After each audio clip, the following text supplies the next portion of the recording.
Welcome back to the daily Living Jewish Kitzur Shulchan Aruch class. We are learning the laws of Shabbos candles. It's a new week. Let's take a brief look at where we are up to in the Kitzur Shulchan Aruch. We are in the section of Shabbos. You won't find these sections in the table of contents of the Kitzur Shulchan Aruch. I've just divided them up as such. We've gone through the course of the day, and now we're going through the course of the week. And we have Shabbos. In Shabbos, there are about 20 chapters of the Kitzur Shulchan Aruch, a lot more than the original Shulchan Aruch.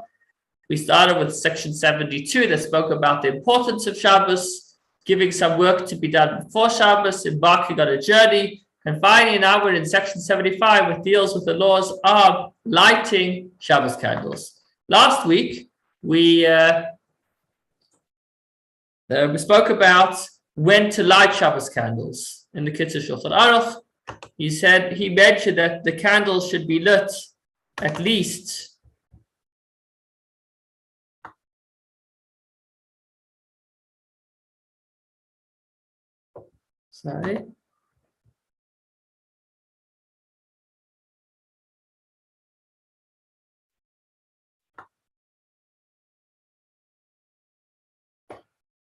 at least half hour before the stars come out. But I mentioned that that's actually already tight. There are different opinions about this. Practically speaking, we light at least 18 minutes before sunset.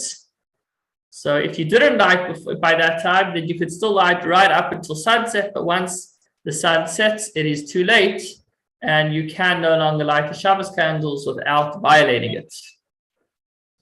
We spoke about another concept, which is that once the community accepts Shabbos, then it's Shabbos for everybody, and then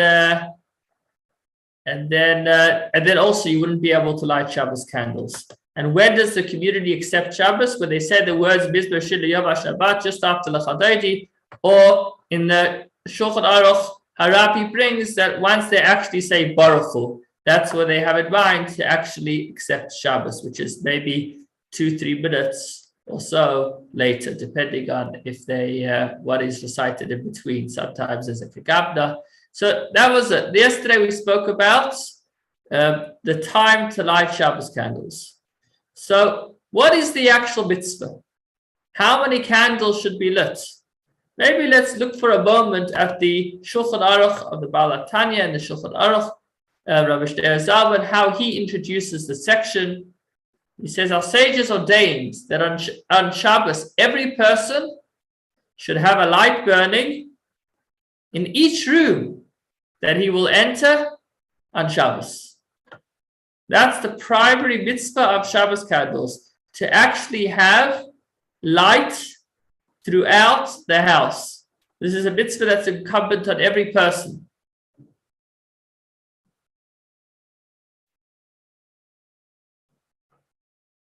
Why? So that he will enter on Shabbos for this in each room that he will enter on Shabbos. Sorry, you don't need to put it in rooms that you won't be entering, like your garage, which obviously you won't be entering on Shabbos. But every room that you will use on Shabbos should have light on Shabbos. Why? For the sake of peace in the home. Shalom bayis. That's the primary mitzvah of lighting. The primary reason for the mitzvah to light Shabbos candles. Why? How will it bring peace in the home? So that he or other members of his household will not stumble over a piece of wood or a stone, a toy. You don't want somebody to fall and then who left that on the floor? And then suddenly an argument breaks out. We don't want that to happen on Shabbos. So to avoid this, we want to ensure that every room that is used on Shabbos has a little bit of light. On this basis, an electric light can serve this purpose. A room in the house that is commonly used in the middle of the night, such as a bathroom, should have a light burning all night to ensure that somebody does not stumble. So actually part of the mitzvah of lighting Shabbos candles is to ensure that you have some degree of light that stays on throughout the night so that people don't stumble. Now that said, also every person is obligated to partake of his Shabbos meal at night near the light of a lamp. For this is included in the obligation of delighting in the Shabbos. So here we have a second dimension to Shabbos candles. The primary reason is to have shalom bayis, to avoid darkness and people stumbling and fighting. The secondary reason is we have on the Shabbos an obligation to honor the Shabbos and have delight in Shabbos, covered by two primary dimensions of Shabbos. And part of the mitzvah of having pleasure on Shabbos through food is to eat by a table that is well lit. If you're going to be eating in the dark, then you're not going to be enjoying the food, and that will also get in the way of your shalom bayis. Indeed, the primary aspect of the mitzvah of kindling lights is kindling a light close to where one eats. So although we've said it should be in every room, the primary mitzvah of Shabbos candles is specifically by the table.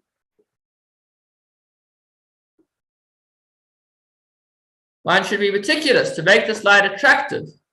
And anyone who is meticulous in making his Shabbos candles beautiful will merit sons who are Torah scholars. As implied by the verse, a mitzvah is a lamp and Torah the light. So just as a lamp gives light, so too the mitzvah of Shabbos candles produces children that are involved in Torah, which gives light to the world. Some people place 2 wicks in the lamp with the intent that one night remembers Zachar and one Shabbos. We know that in the 10 Commandments, they're recorded twice in the Torah. And one time that they're recorded, Hashem says, Zachar es Yom HaShabbos, remember the Shabbos actively. Another time Hashem says, Shabbos es Yom HaShabbos, guard the Shabbos. So which one did he say? Did he say Zachar or did he say Shabbos? I'll just say, Zachar v'Shabbos b'dibur echad, where both these words were said at the same time by God, what no human being can do, but Hashem did it. He said both words at the same time. And to remember both of these two elements of Shabbos, the active mitzvahs that we have and the things that we stay away from, there's a custom to light 2 candles, one corresponding to Zachar and one corresponding to Shabbos. Okay. Or if you're using beeswax candles, then it wouldn't be 2 wicks, it would actually be 2 candles. That's now that we've had this introduction of what the mitzvah of Shabbos candles is about, primarily for shalom bayis, and secondarily in order to have pleasure for Shabbos. By the way, it's also part of the other element of Shabbos, which is kavod. It also gives honor to the Shabbos. So it gives shalom bayis, primary objective. It gives pleasure by eating by lots of lights, and it gives honor to the Shabbos by having a table that's well lit, a room that's well lit in honor of Shabbos. How many candles should you light? The Kitzur Shulchan Aruch says some are accustomed to light 10 candles, symbolic of the 10 Commandments. This is brought by the Shalach, a halachic Kabbalistic authority. Others light 7 candles, corresponding to 7 days of the week, one of the commentaries of the Shulchan Aruch.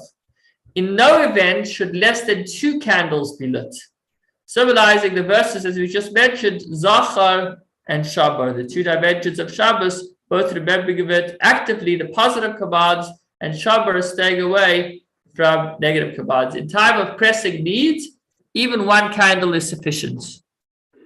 It's worth mentioning, he says, under no circumstances should less than 2 candles be lit. This is for a man or a married woman. If it's a single woman, then I believe the Rebbe says she should rather light 1 candle for a number of reasons.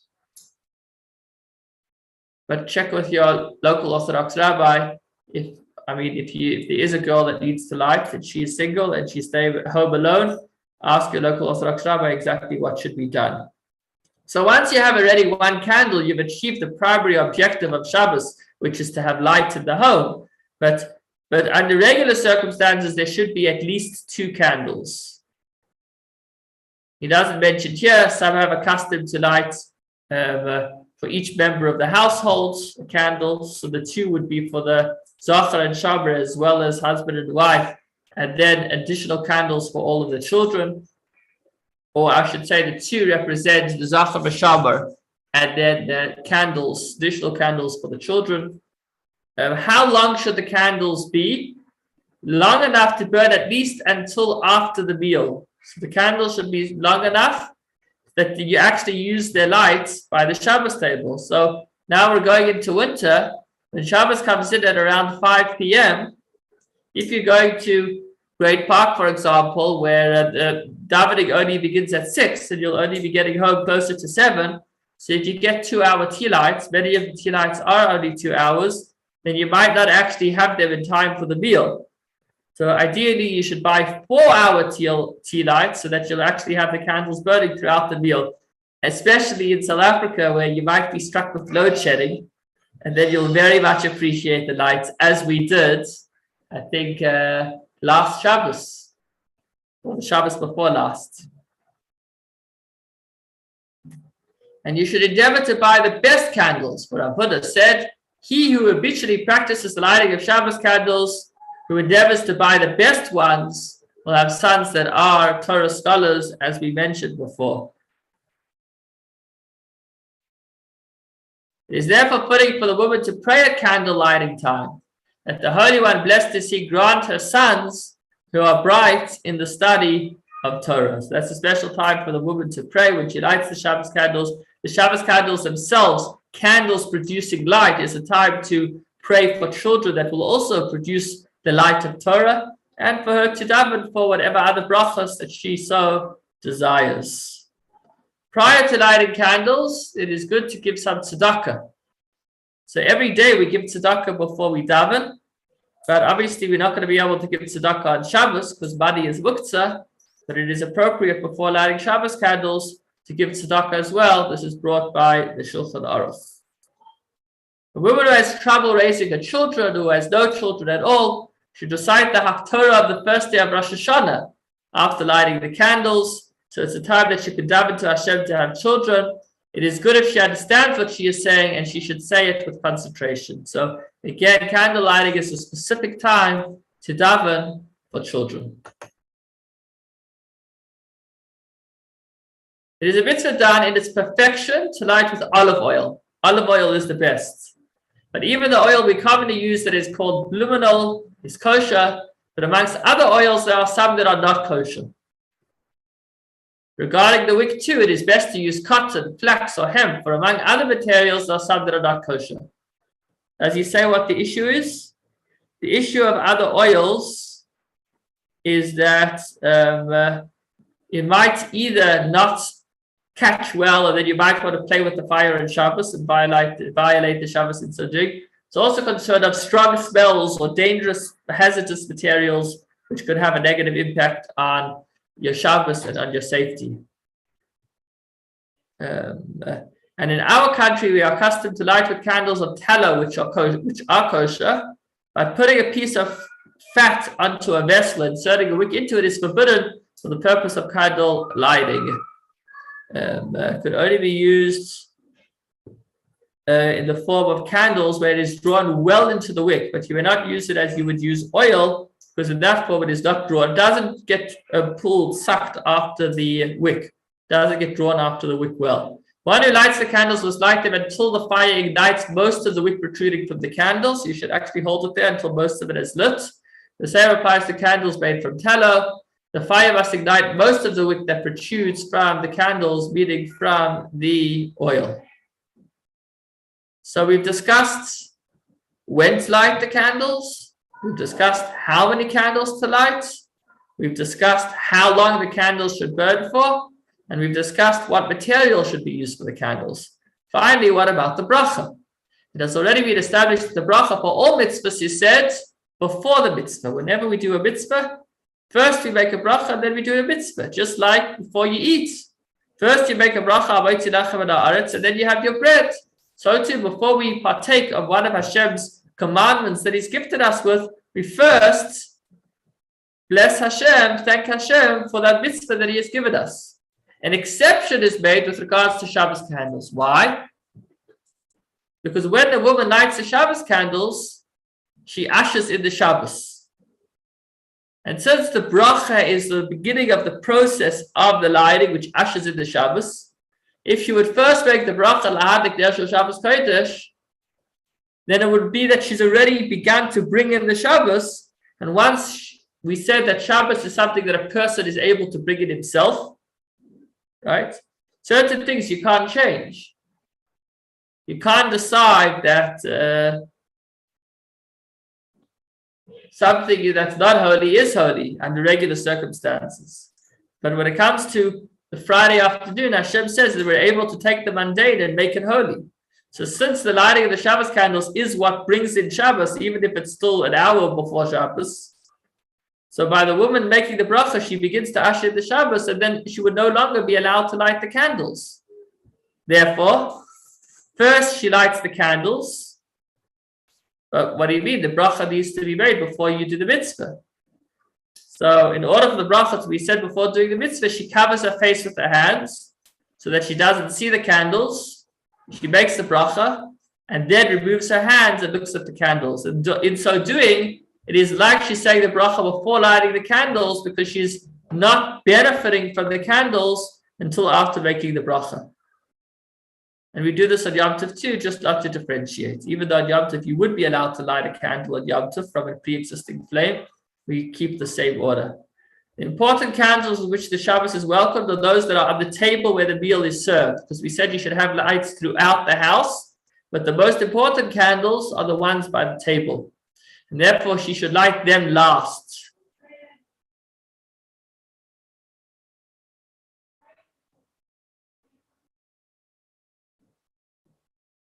So also the bracha should be made specifically over the candles that are by the table, ideally.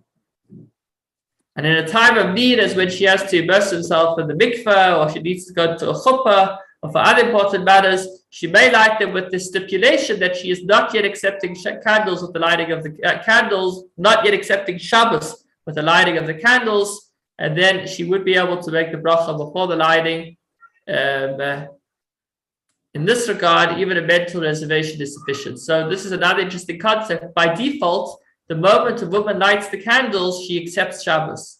But she can, on odd occasion, she can make an exception if she wants to maybe get a ride in a car to get to shul. She can make an exception and have it behind when she's lighting those candles, that she is not yet accepting Shabbos until after she gets to her destination by vehicle. At that point, she can accept Shabbos upon her, obviously provided that she is traveling before Shabbos begins. Thank you so much.